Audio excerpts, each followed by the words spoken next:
Shalom, selamat sore bagi kita semua. Kita bertemu lagi di dalam ibadah online Persekutuan Akhir Pekan Komisi Pelayan Pemuda Mahasiswa yang biasa dilakukan setiap hari Sabtu pada pukul 4 sampai pukul 5 waktu Indonesia Barat. Nah, tentu kita sangat bersyukur kita semuanya dapat beribadah di tempat masing-masing, dan semuanya itu hanya karena kebaikan dan penyertaan Tuhan untuk hidup kita. Maka layaklah segala sesuatunya kita persembahkan bagi hormat dan kemuliaan nama Tuhan.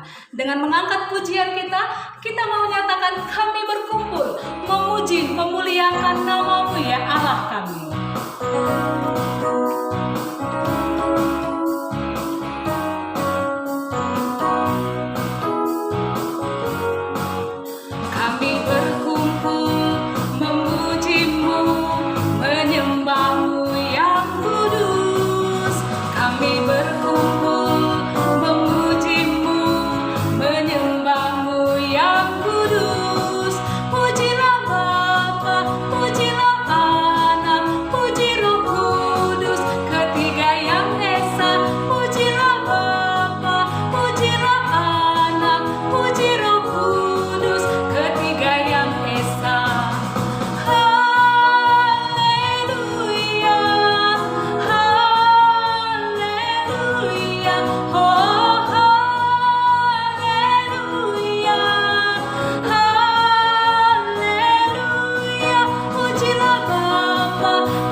Haleluya, terpujilah nama Tuhan Allah kita.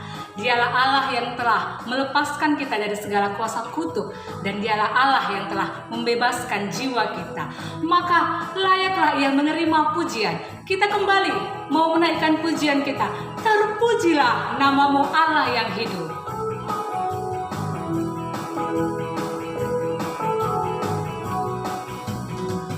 Terpujilah nama-Mu Tuhan, kuat dan penuh kemuliaan. Satu suara kami nyatakan, kebesaran-Mu tetap selamanya.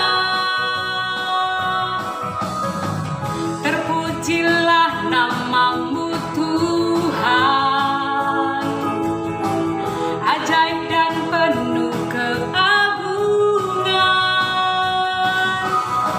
Satu hati kami nyatakan, kerajaan-Mu kekal selamanya.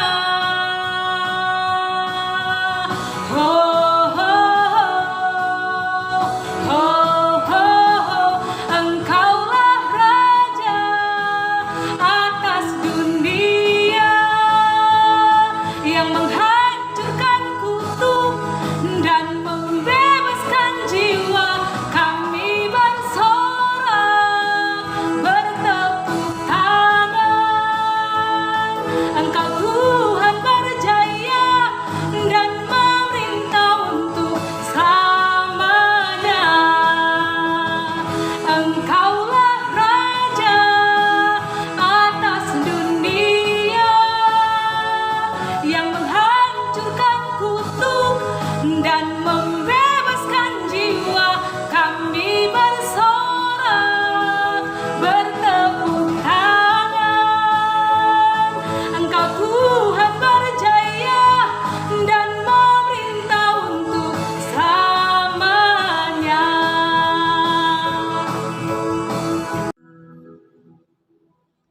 Mari kita bersatu dalam doa. Kami sangat bersyukur kepada-Mu ya Allah, untuk segala kasih dan kebaikan yang Allah terus nyatakan di dalam kehidupan kami.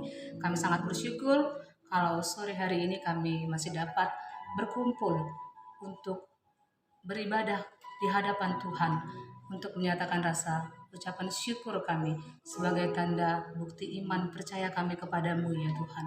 Dan biarlah kiranya kami dikuasai oleh Roh Kudus-Mu untuk boleh mengerti apa yang Kau kehendaki di dalam kehidupan kami lewat pujian yang boleh kami nyatakan kepada Tuhan dan lewat doa permohonan kami yang boleh kami sampaikan kepada Tuhan.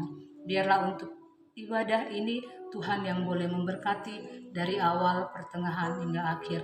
Kiranya Engkau juga Tuhan Yesus yang memberkati firman-Mu yang akan dinyatakan oleh hamba-Mu Kak Leni Boimau, Tuhan yang memberikan hikmat dan wibawa surgawi baginya untuk boleh menyatakan isi hati Tuhan kepada kami anak-anak-Mu.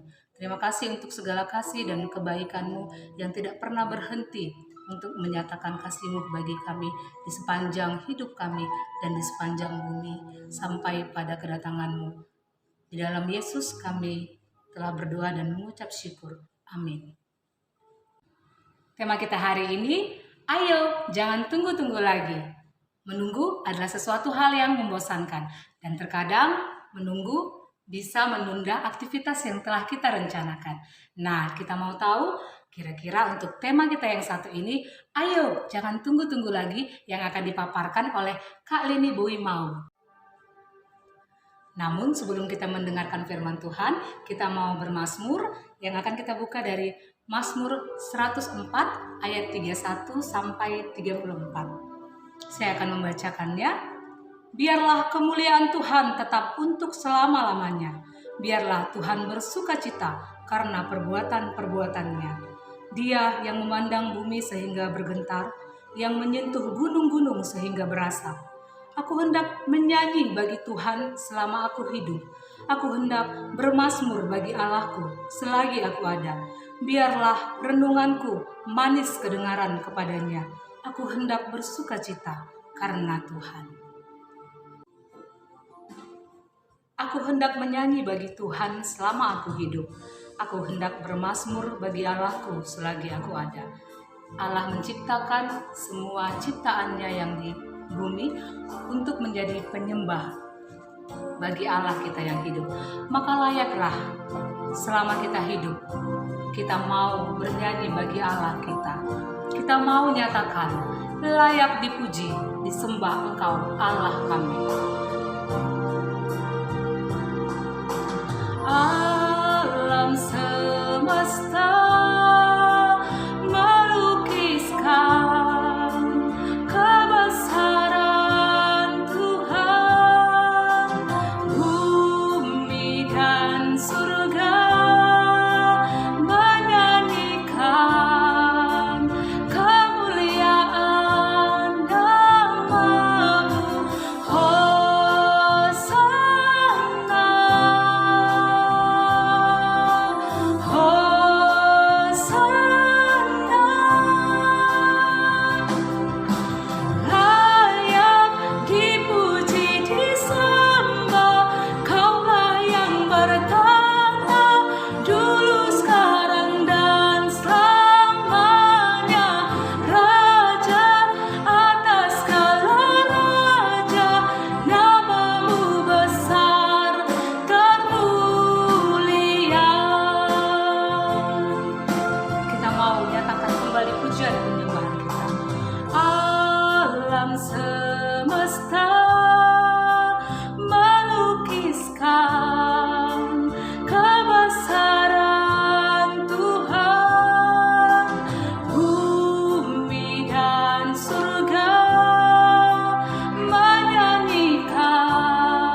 saudara-saudara yang terkasih dalam Tuhan kita Yesus Kristus.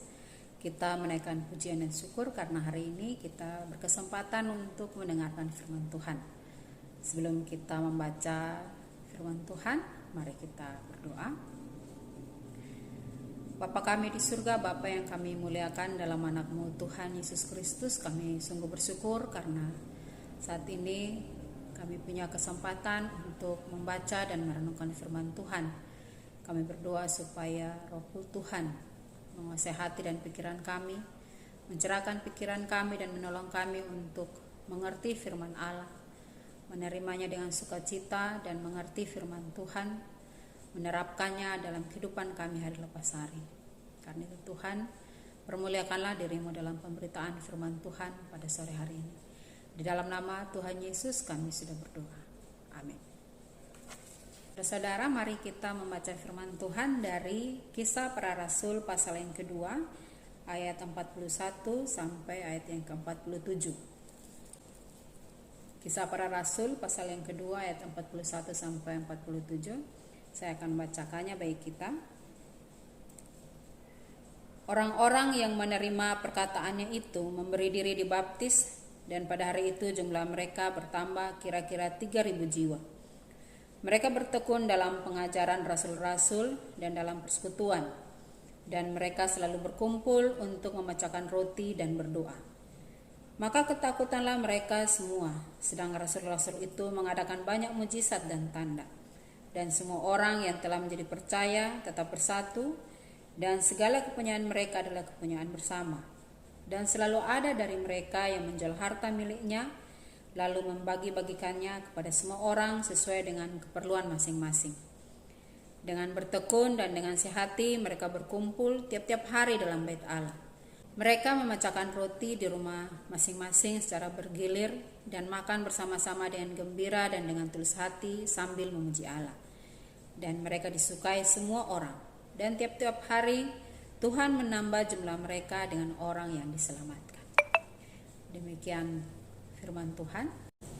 Saudara-saudara yang Tuhan Yesus kasihi, tema kita hari ini, ayolah jangan tunggu-tunggu. Tema ini sekilas mengisyaratkan bahwa ada sesuatu yang mendesak yang tidak bisa kita tunda. Saya mendengarkan seorang teman, dia membuat gambaran tentang waktu ini yang tidak bisa kita tunda ini seperti ini. Alkitab mengatakan di dalam Mazmur 90 ayat 10 dikatakan usia kita manusia 70 tahun, kalau kuat 80 tahun. Nah, ibaratkanlah kita memberikan satu gambaran, misalnya 10 tahun itu ibaratnya satu hari. Jadi hari Senin lah kita katakan itu usia dari 0 sampai 10 tahun. Hari Selasa 11 sampai 20 tahun. Hari Rabu 21 sampai 30 tahun. Hari Kamis 31 sampai 40 tahun. Hari Jumat 41 sampai 50 tahun. Hari Sabtu 51 sampai 60 tahun dan hari Minggu 61 sampai 70 tahun. Nah, kalau masih umur 10 tahun rasanya masih panjang. Kalau anak-anak remaja masih umurnya belasan tahun, hidupnya diisi seolah-olah dia masih punya banyak kesempatan, masih punya banyak waktu. Untuk kita yang sudah pemuda-pemudi ini udah masuk kira-kira hari Kamis atau hari Jumat, ntar lagi udah weekend ya kan. Nah saudara, masalahnya kita belum tentu semuanya sampai hari Minggu ya kan. Ada yang sampai hari Selasa udah selesai dia. Ada yang cuma sampai hari Sabtu udah selesai dia. Nah, jadi kesempatan untuk kita hidup ini belum tentu seperti yang kita bayangkan bahwa kalau saya tampaknya saya gagah, saya kuat, saya pasti lama umur hidup saya. Belum tentu seperti itu. Jadi rupanya kita semua punya kesempatan hidup. Kita semua ada waktunya masing-masing. Saudara-saudara yang Tuhan Yesus kasihi, dalam teks yang kita baca tadi dikatakan bahwa orang-orang yang menerima perkataan Petrus, pemberitaan Petrus, ada sekitar 3.000 orang dan mereka memberi diri mereka dibaptis dalam ayat 41. Nah, keadaan itu tidak sampai di situ. Pada ayat 42 dikatakan mereka bertekun di dalam pengajaran rasul-rasul. Jadi ketika mereka menjadi percaya kepada Kristus melalui pemberitaan Petrus, para rasul yang ada, mereka akhirnya melanjutkan kepada tahap yang berikut, yaitu bertekun dalam pengajaran rasul-rasul. Nah, ini hal yang penting untuk kita ketahui bersama. Artinya gini, orang menjadi percaya kepada Kristus itu anugerah, ya kan? Bukan karena usahamu, tapi itu adalah anugerah. Tapi untuk bertumbuh itu perlu kita perjuangkan, perlu kita usahakan. Itu situlah dikatakan kita perlu yang namanya ketekunan.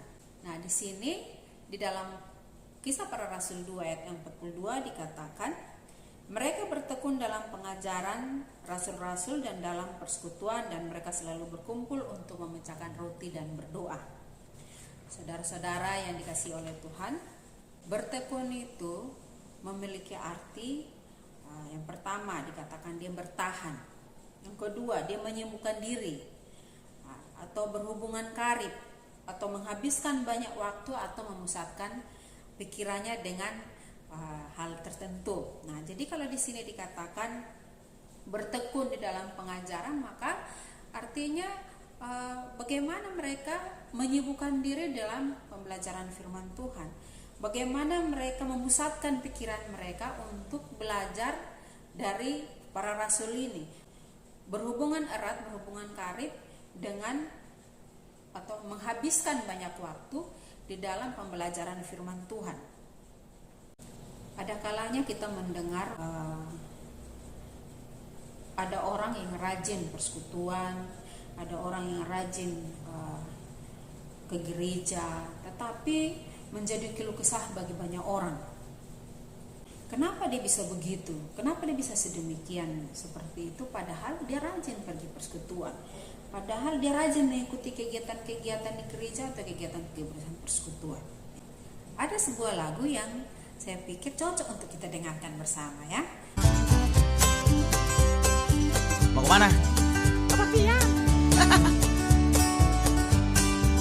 Kutanya hari Sabtu kamu kemana? Ke gereja. Kutanya hari Minggu kamu kemana? Ke gereja. Tiap minggu kamu pergi ke gereja, tapi mengapa hidupmu gak berbeda? Tiap minggu kamu pergi ke gereja, tapi hati dan mulutmu gak dijaga. Kutanya hari Senin kamu kemana? Kebaktian. Kutanya hari Selasa kamu kemana? Kebaktian. Hampir tiap hari kamu kebaktian, tapi mengapa nilaimu berantakan? Hampir tiap hari kamu kebaktian, tapi mengapa prestasimu pas-pasan? Kutanya Rabu, Kamis, Jumat kemana? Persekutuan. Kutanya Rabu, Kamis, Jumat kemana? Persekutuan. Tiap hari kamu pergi persekutuan, tapi bisnis tipu kiri kanan. Tiap hari kamu pergi persekutuan, tapi korupsi kolusi terus jalan. Jadilah anak Tuhan yang bisa jadi teladan. Jangan cuma rajin kebaktian, jangan cuma rajin persekutuan, tapi lebih penting melakukan firman, agar nama Tuhan dipermuliakan. Sabtu, Minggu, Senin, Selasa, Rabu, Kamis, Jumat, Sabtu lagi. Hebat. Kutanya hari ini kamu kemana? Pelayanan. Kutanya hari ini kamu kemana? Pelayanan. Jangan sampai kamu rajin pelayanan, tapi tugas kewajiban berantakan. Jangan sampai kamu rajin pelayanan, tapi keluargamu awut-awutan. Nah loh. Jangan sampai kamu rajin pelayanan hanya untuk cari gebetan. Nah, yang muda-muda nih. Jangan sampai kamu rajin pelayanan karena amplop persembahan. Udah dengar lagunya? jadi rupanya rajin gereja, rajin persekutuan, ya kan, rajin pelayanan, tapi kok seperti itu, ya kan? Kenapa seperti itu? Bagaimana dia bisa melakukan firman Tuhan, ya kan? Oh, waktu dia ibadah, waktu firman Tuhan dia online. Nah, apalagi sekarang misalnya kita ibadahnya online. Siapa yang tahu? Apakah dia mendengarkan firman Tuhan atau tidak? Siapa yang tahu? Padahal misalnya kita yang mempersiapkan, ya kan, tema-temanya, hamba Tuhan menyampaikannya, mempersiapkan yang begitu detail, ya kan. Bagaimana dengan harapan supaya orang pemuda, ya kan, yang mendengarkan itu mereka benar-benar bertumbuh walaupun tidak bisa berkumpul bersama, ya kan, satu dengan yang lain melihat, menasihati. Tetapi bagaimana dengan pemberitaan firman Tuhan itu dia bertumbuh. Tapi waktu ibadah dia cuma ikut awalnya aja, belum selesai udah tidak ikut. Bagaimana dia bisa bertumbuh? Saudara yang Tuhan Yesus kasihi, ketekunan tidak boleh tidak melibatkan yang namanya pembelajaran firman Tuhan. Ketekunan harus didasari, harus dilengkapi dengan yang namanya pembelajaran firman Tuhan, pengetahuan firman Allah yang benar. Maka seperti definisi ketekunan tadi, maka seharusnya kita berusaha untuk memperjuangkan bagaimana supaya kita bisa bergabung, bagaimana supaya kita bisa terlibat, bagaimana supaya kita bisa ikut pembelajaran firman Tuhan, bagaimana supaya kita menciptakan kesempatannya. Jadi jangan kita membuat untuk belajar firman Tuhan kita membuat banyak alasan. Tetapi untuk pekerjaanmu, karena coba saudara bayangkan, untuk pekerjaan kita berusaha untuk memberikan waktu, nggak boleh terlambat. Kita berusaha memberikan waktu karena apa? Kita tahu persis bahwa pekerjaan itu akan berdampak dalam kehidupan kita secara nyata. Kita tahu persis, sehingga kita berusaha untuk memberikan waktu, memberikan pikiran, memberikan yang terbaik dalam pekerjaan kita. Lalu apakah saudara dan saudara menganggap bahwa belajar firman Tuhan itu nggak penting kali? Mulut bisa bilang penting, tapi kenyataannya kita menempatkannya sebagai sesuatu yang tidak penting. Itu terlihat dari mana? Satu, misalnya kita benar-benar tidak mengusahakan untuk memiliki waktu atau melibatkan diri dalam pembelajaran firman Tuhan itu sendiri. Kita tidak memperjuangkan. Cobalah saudara tanya kepada diri saudara sendiri, apakah saudara benar-benar memperjuangkan untuk bisa bertekun di dalam pembelajaran firman Tuhan? Apakah saudara benar-benar memusatkan pikiran saudara untuk belajar firman Tuhan itu atau tidak? Apakah saudara berusaha untuk mengatakan tidak pada hal lain untuk pembelajaran firman Tuhan itu? Masing-masing kita bisa menjawabnya, ya. Tapi saya secara pribadi, saudara, sejak saya masih kecil, masih remaja, bahkan ketika belum masuk remaja pun, saya berusaha untuk membaca firman Tuhan. Saya berusaha untuk pergi ke persekutuan. Saya berusaha untuk belajar firman Tuhan. Jadi ketika teman-teman saya bosan, ada yang malas, ada yang ngajak, ayolah, gak usahlah kita pergi, nanti minggu depan aja. Saya tidak, saudara, saya berani berkata bahwa saya tidak pernah mengikutinya. Walaupun sendirian saya, tapi saya akan pergi untuk mengikuti kelompok kecil itu, KTB itu. Dan itu juga yang sampai hari ini bagaimana saya berjuang. Sehingga kalau misalnya ditanyakan kepada diri saya sendiri, apakah saya berjuang untuk mempelajari firman Tuhan? Iya, saya berusaha, saya berjuang. Bahkan ketika saya merasa lelah, saya merasa malas, saya berkata kepada diri saya, ayo belajar firman Tuhan. Tapi setelah itu maju, semangat. Tidak boleh mundur. Jangan karena hari ini lelah, hari ini capek, hari ini rasanya tidak ada waktu, terus besoknya pun ditambah-tambahkan lagi alasan yang lain. Saudara, firman Tuhan jelas mengatakan bahwa ketika mereka percaya kepada Tuhan, mereka selanjutnya terus-menerus dikatakan terus-menerus bertekun dalam pengajaran. Jadi, saudara, Apakah orang yang baru bertobat wajib ikut PA? Wajib belajar firman Tuhan? Ya, saya katakan wajib dia ikut, harus dia ikut.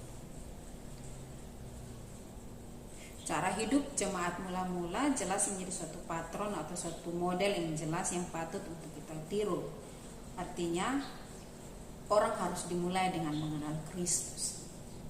Karena tanpa pengenalan yang benar akan Kristus, bagaimana iman yang benar itu bisa terbangun? Kita tidak bisa berkata bahwa nggak perlu saya rajin kali pun bisa. Saudara keliru. Harusnya saudara rendah hati di hadapan Tuhan. Saudara butuh Tuhan, butuh firman Tuhan. Kita semua butuh firman Tuhan. Maka tidak ada seorang pun yang bisa mengatakan bahwa dia sudah cukup pandai untuk tidak perlu lagi belajar firman Tuhan. Yang kedua, bertekun di dalam persekutuan. Jadi di dalam persekutuan itu kita belajar firman Tuhan, tapi juga di dalam persekutuan itu kita ada yang namanya memuji Tuhan, ada yang namanya memberi persembahan. Di dalam persekutuan itu ada yang namanya kebersamaan, ya. Di dalam persekutuan itu ada yang namanya berdoa. Jadi jangan cuma suka salah satu bagiannya saja, jangan. Tetapi dikatakan berjuanglah untuk tekun di dalam bersekutu. Berjuanglah untuk tekun di atau pusatkanlah dirimu ke dalam persekutuan itu. Artinya kita dengan yang lain harusnya saling terikat satu dengan yang lain karena kita satu di dalam Kristus. Di dalam persekutuan ada yang namanya juga saling berbagi atau saling memberi. Itu dalam ayat yang ke-45. Mereka ada yang namanya saling memberi, ada yang namanya saling berbagi. Jadi orang yang berlebihan tidak tutup mata dengan melihat kekurangan orang lain. Sebenarnya bukan hal yang rumit, sulit untuk kita mengerti ya kan soal saling berbagi, saling memberi ini. Karena misalnya saudara punya teman, punya sahabat, itu bukan hal yang baru jika saling berbagi, saling memperhatikan ya kan.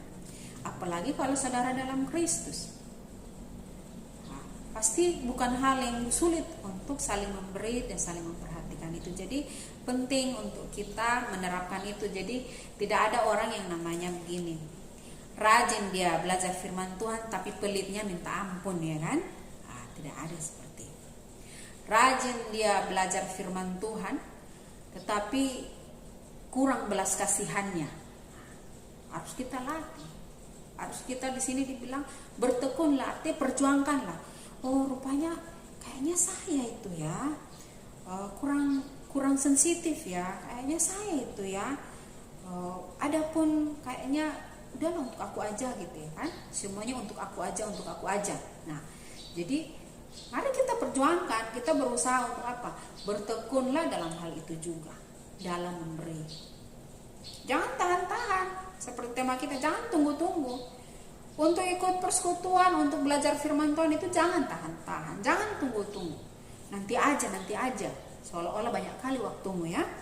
Nah, tetapi mari kita semua lihatlah bahwa Tuhan sedang memberi saya kesempatan hari ini. Mari saya lakukan selagi punya kesempatan itu. Yang keempat dikatakan bertekun dalam berdoa. Nah saudara, orang yang sudah bertumbuh di dalam pembelajaran firman Tuhan, yang sudah hadir di dalam persekutuan, tidak mungkin dia tidak suka berdoa. Dan bukanlah orang yang sulit untuk diajak berdoa bersama ya. Hari ini mari kita bersama-sama memperjuangkan, mengusahakan untuk kita pun bertekun di dalam berdoa. Yang terakhir adalah bertekun di dalam pemberitaan Injil. Jemaat mula-mula mereka bertobat, mereka mengenal Tuhan dari pemberitaan Injil yang dilakukan oleh Petrus dan para rasul yang lain. Nah, sehingga orang-orang yang mengalami kebaikan Tuhan ini, orang-orang yang diselamatkan ini pun dengan kehidupan mereka, cara hidup mereka pun itu pada akhirnya menarik banyak orang untuk bergabung dengan mereka. Karena apa? Orang-orang takjub melihatnya. Orang-orang kagum melihatnya.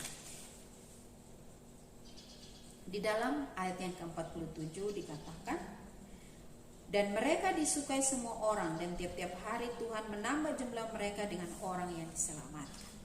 Kita menjadi orang-orang percaya bukan supaya kita menjadi khusus lalu kita tidak dapat dijangkau, orang lain tidak bisa melihat Kristus dalam hidup kita. Tapi sebaliknya, seperti yang dikatakan Paulus, kita menjadi orang-orang atau menjadi surat yang dapat dibaca oleh semua orang.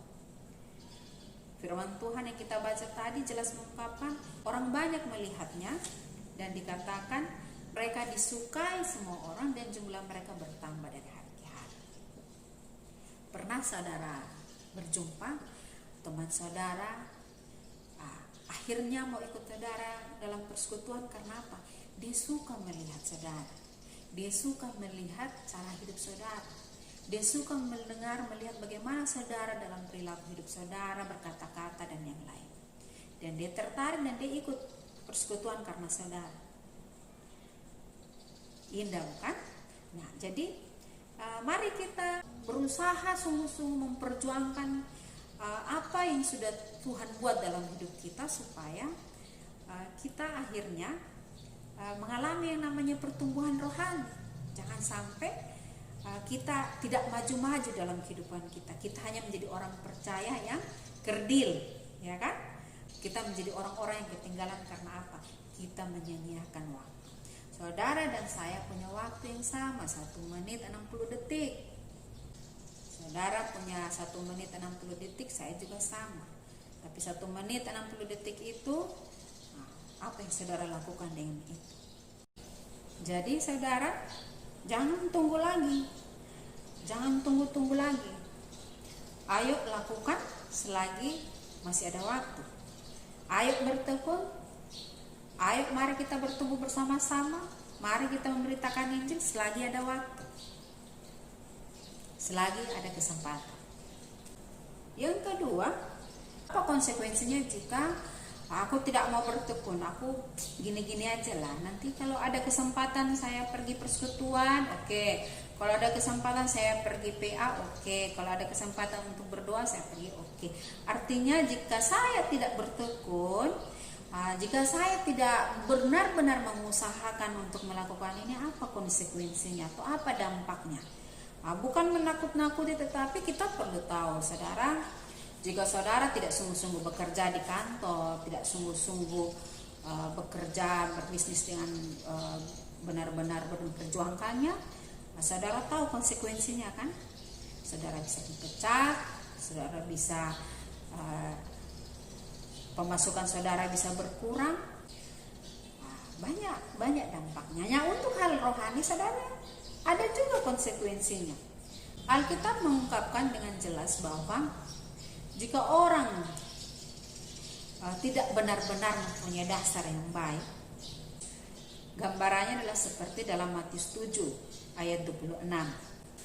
Matius 7 ayat 26 dikatakan, tetapi setiap orang yang mendengar perkataanku ini dan tidak melakukannya, ia sama dengan orang yang bodoh yang mendirikan rumahnya di atas pasir.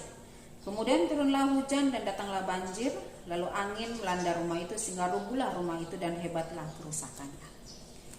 Jadi orang jika tidak memiliki dasar yang benar tentang iman dia, tidak punya prinsip-prinsip iman yang benar, tidak memiliki pemahaman yang benar tentang firman Tuhan, tentang Kristus, tentang Allah, tentang doa,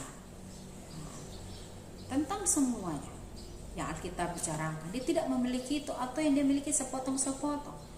Ibaratnya sama seperti ini, dia bangun rumahnya di atas pasir. Saudara, kalau saudara ingat waktu masa kecil membangun rumah di atas pasir itu namanya rumah-rumahan, bermain namanya, gak sungguh-sungguh, gak serius. Yang penting kelihatan indah, kelihatan menarik, itu udah puas, ya kan? Nah, tapi bagi orang yang di sini dikatakan bagi orang yang tidak sungguh-sungguh membangun rumahnya dengan dasar yang benar, ya seperti inilah kondisinya. Ketika dia merasa sudah baik, tapi rupanya ketika datang persoalan, datang terpaan, semuanya hancur, hilang juga keyakinannya. Karena apa? Dia tidak memiliki dasar yang kuat. Yang kedua adalah gambaran tentang penabur dalam Matius pasal 13 ayat 22. Di situ mengungkapkan tentang penabur. Saya bacakan bagi kita ya. 4 sampai 7 dan ayat 19 sampai 22. Dia katakan demikian.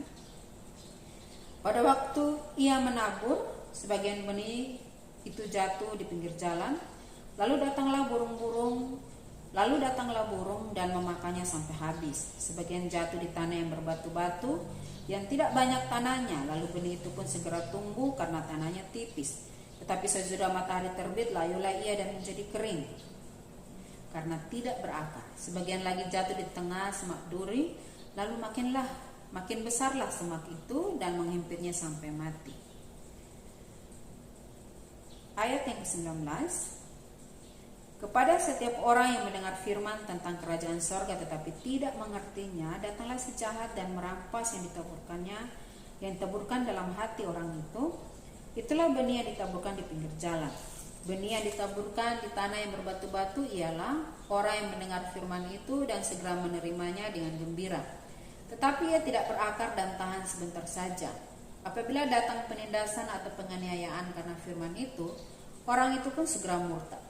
Yang ditaburkan di tengah semak duri ialah orang yang mendengar firman itu, lalu kekhawatiran dunia ini dan tipu daya kekayaan menghimpit firman itu sehingga tidak berbuah. Jadi, jika tidak sungguh-sungguh dengan firman Tuhan, hanya senang aja mendengar tapi tidak bertumbuh, pulang udah lupa, ya kan? Seperti itulah kondisi. Kekhawatiran dunia bisa menghimpit, bisa membuatnya tidak bertumbuh, dan yang lainnya. Maka penting sekali saudara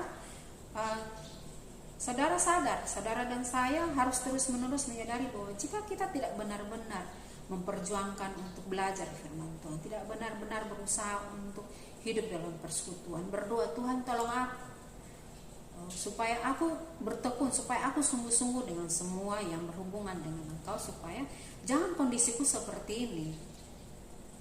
Dalam Ibrani pasal yang kelima ayat 12 dikatakan, sebab sekalipun kamu ditinjau dari sudut waktu, sudah seharusnya menjadi pengajar.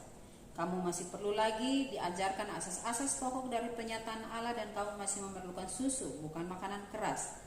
Sebab barang siapa yang masih memerlukan susu, ia tidak memahami ajaran tentang kebenaran, sebab ia adalah anak kecil. Tetapi makanan keras adalah untuk orang-orang dewasa yang karena mempunyai panca indera yang terlatih untuk membedakan yang baik dan yang pula yang jahat.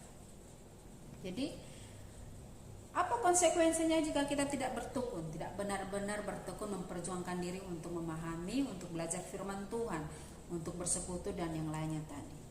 Saudara akan seperti seorang anak kecil terus, yang seharusnya jika dilihat dari, oh udah lama itu ya dia ikut persekutuan, sudah lama dia bertobat, tapi kok kayak gitu ya, tidak bisa menerima yang keras, ditegur sedikit, dinasihati sedikit langsung merajuk, langsung mundur dari pelayanan, langsung tidak mau terlibat dalam pelayanan.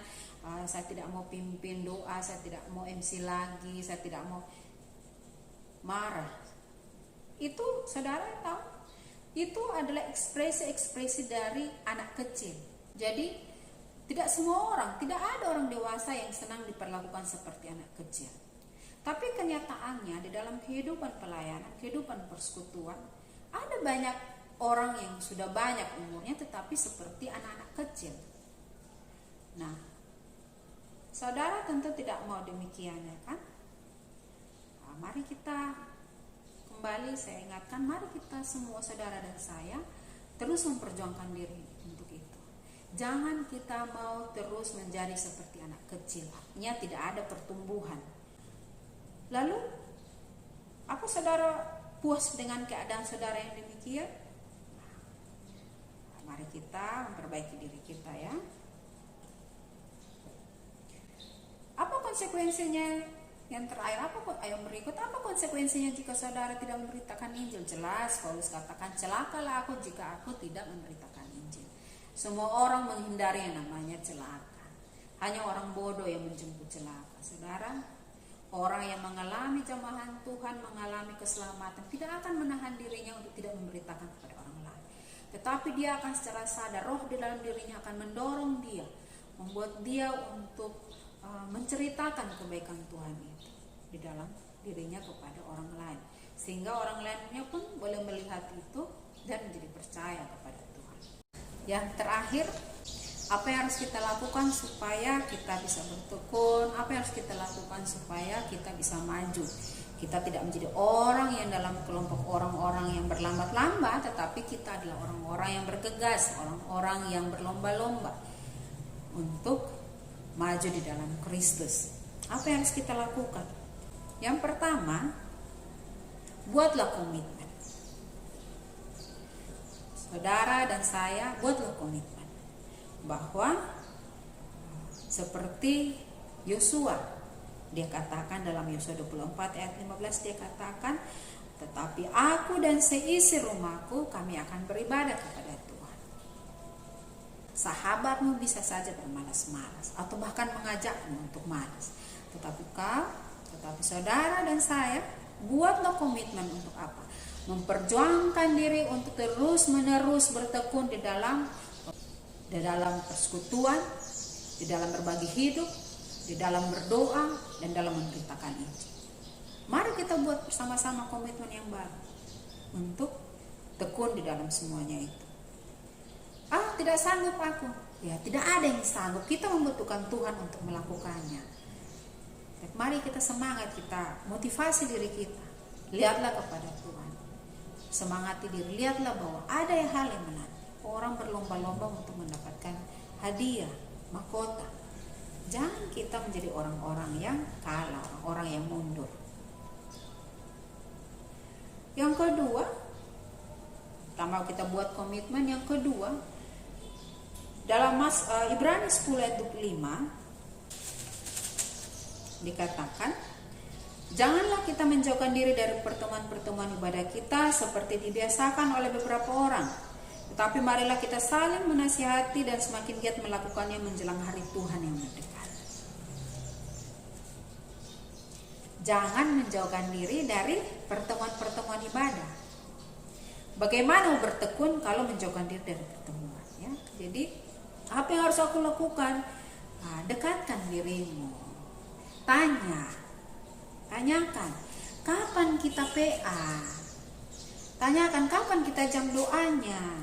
Katakan siapa yang sedang kekurangan. Orang yang namanya berusaha memperjuangkan itu, dia akan mencari tahu. Ya, saudara, cari informasi. Kapan PA-nya? Kapan persekutuan? Yang terakhir, ingat, penginjilan itu adalah sebuah kewajiban. Paulus firman Tuhan katakan itu adalah keharusan, bukan anjuran. Itu bukan kalau bisa, bukan, tapi dikatakan itu adalah keharusan. Jadi, mari kita semua, mari kita memperjuangkan. Jangan tunggu-tunggu. Saudara, hari ini saudara sudah mendengarkan firman Tuhan. Jangan tunda. Jangan tunda waktumu untuk apa? Untuk bertekun. Jangan tunda waktumu untuk bersekutu. Jangan tunda waktumu untuk berbagi hidupmu dengan orang lain. Apa yang ada padamu, lihat orang di sekitarmu. Jangan tunda waktumu untuk tidak berdoa, tapi berikan waktumu untuk berdoa. Berdoa untuk dirimu, berdoa untuk orang-orang, berdoa untuk dunia ini, berdoa untuk misi semua. Dan ingatlah, setiap kesempatan yang Tuhan berikanmu itu adalah untuk penginjilan, untuk memberitakan kabar baik itu. Kenapa kamu dengan mudah bisa menceritakan kabar yang buruk atau kabar tentang hal-hal yang lain, tetapi kabar baik tidak kamu beritakan kepada orang-orang yang kamu kenal, yang kamu dekat, yang kamu kasih. Tuhan Yesus memberkati. Mari kita berdoa.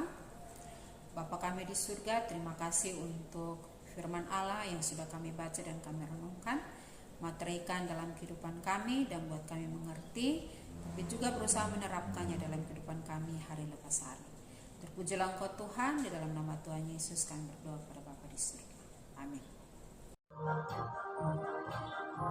Kita telah mendengarkan kebenaran firman Tuhan dan kita akan mengumpulkan persembahan. dan menaikkan satu pujian yang menjadi satu komitmen di dalam kehidupan kita, bahwa hidup kita akan menang bila kita berjalan bersama Kristus dan mau menyatakannya bagi semua orang yang Tuhan tunjukkan bagi kita. Maka kita mau menyatakan menang bersama Kristus menghadapi hidup ini.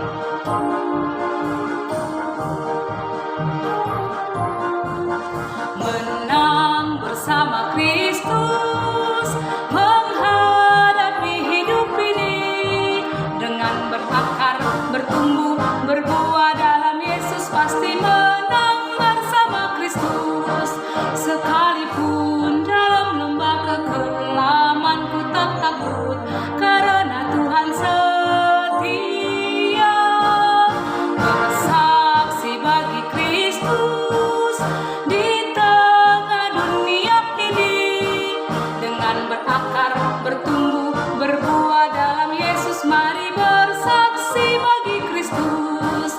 Sekalipun dalam lembah kekelaman ku tak takut, karena Tuhan setia. Maju bersama Kristus memperoleh kemenangan, dengan berakar, bertumbuh, berbuah dalam Yesus. Ayo maju bersama Kristus. Kita akan mengakhiri ibadah kita pada hari ini. Mari kita sama-sama berdoa. Bapa kami di surga, kami pada akhirnya ibadah kami akan selesai dan kami menyerahkan seluruh kehidupan kami kepada Tuhan. Engkau melihat kami masing-masing di tempat kami masing-masing. Kami berdoa supaya Roh Tuhan membimbing kami, mendorong kami untuk melakukan apa yang menjadi isi hati-Mu bagi kami masing-masing. Dan kami berdoa Tuhan, agar kehidupan kami menjadi kehidupan yang berkenan di hadapan Tuhan. Kami akan melakukan aktivitas kami selanjutnya. Kami berdoa menyerahkan hidup kami, agar biarlah berkat Allah Bapa, Allah Anak, Tuhan Yesus Kristus, dan pertolongan Roh Allah yang kudus akan menyertai kami semua dari sekarang sampai Maranatha Tuhan Yesus datang kembali. Amin. Bapa, terima kasih. Bapa, terima kasih. Bapa, terima kasih. Bapa di dalam surga, ku berterima kasih. Amin. Amin. Salam, Tuhan Yesus memberkati kita semua.